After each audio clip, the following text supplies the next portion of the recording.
Oh là là, Marco, mon ami, mon ati, mon alcan, come allora? Beh no. Cioè, non so se hai sentito, ma noi italiani siamo i primi, les italiens sont les premières. Ciao pa, chapeau sulle denton. Oire Carlo, is Giano Contini, how she is, come sia?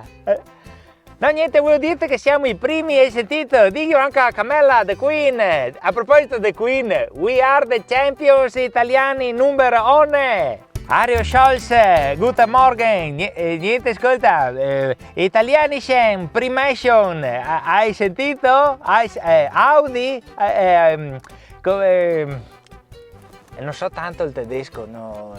Poi Giorgina, guarda che ho chiamato tutti quanti per prenderli in giro, che noi italiani siamo i primi. Come di cosa? Non hai mica letto che siamo i primi in Europa per acqua potabile pro capite a cittadino. 220 litri al giorno. Abbiamo vinto. Come in realtà siamo gli ultimi? Anche consumiamo 220 litri di acqua a testa al giorno. È la media più alta d'Europa, Austria, e ora sì siamo ultimi, no? No, è una vergogna, guarda. A volte mi domando dove vogliamo andare come popolo. E anche a noi politici siamo proprio inseminì. Dovremmo cambiare noi i comportamenti, dovremmo darci una svegliata. Dobbiamo noi politici cambiare abitudini. Basta dare i dati giusti, temo che i dati sbagliano, Austria.